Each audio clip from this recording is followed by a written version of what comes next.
Hi guys, and welcome to my channel.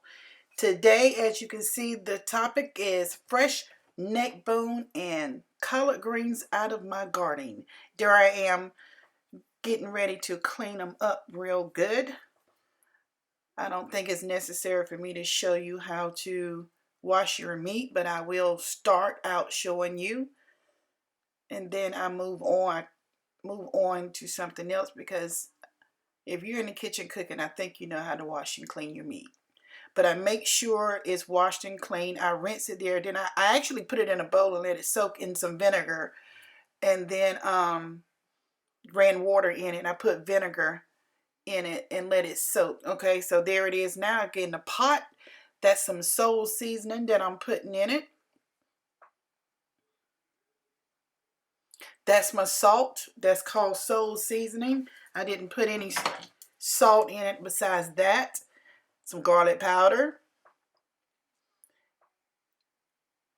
I don't ever use garlic salt or onion salt. It's always powder. And there I'm going to put some onion powder.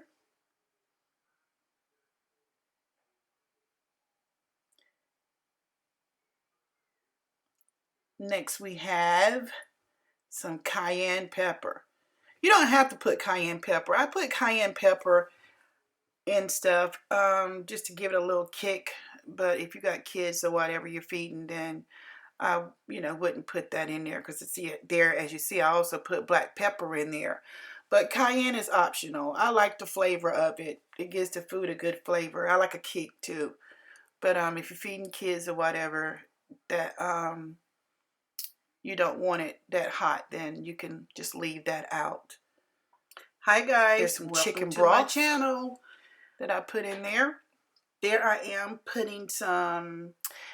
Y'all please subscribe. Help me get my channel going. I'm really enjoying doing this. I'm learning how to edit this stuff.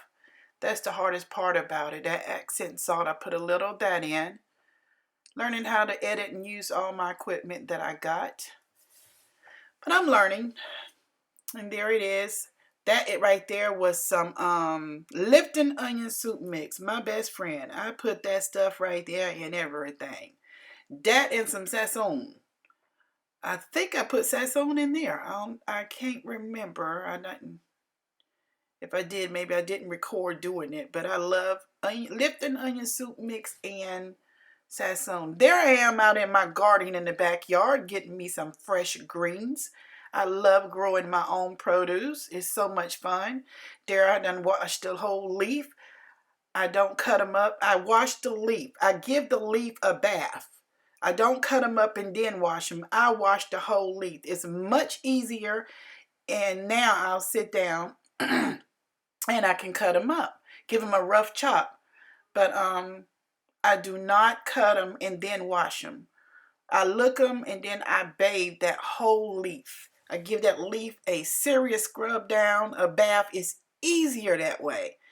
And then you get there and just give it a rough chop. No particular way. It don't have to be pretty, because they're going to cook down and shrivel up anyway.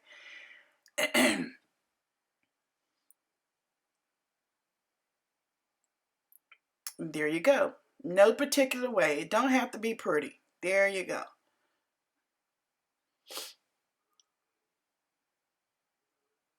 Next, they are all done. Ready for the pot.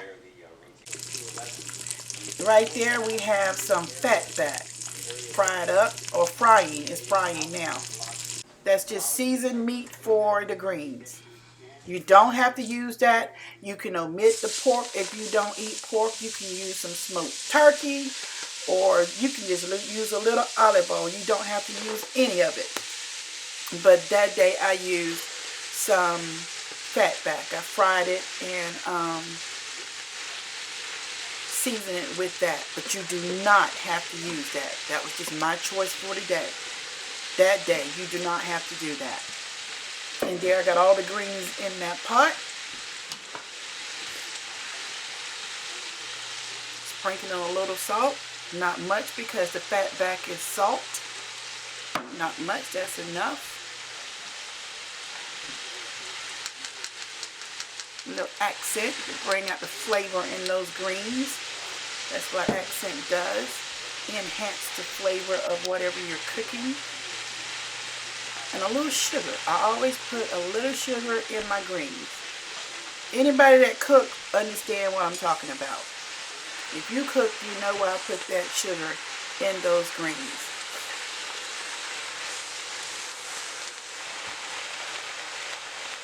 And it's special when they come out your backyard. I love growing my own produce.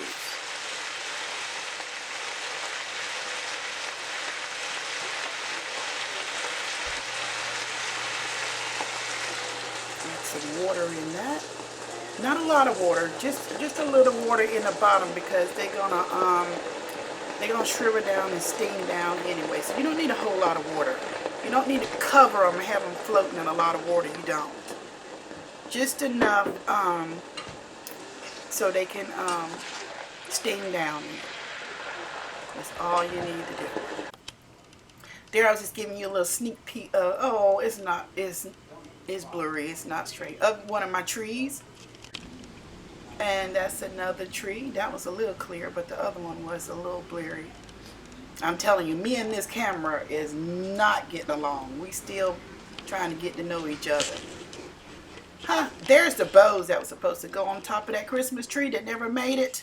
That will just go in the container for next year. Okay, there we go. Oh, checking on those neck bones.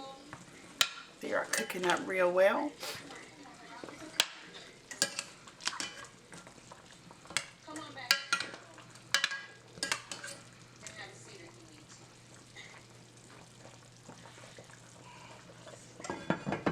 I did that. I'm going to put that in my hand to see what that flavor tastes like. See if I need to add anything to it.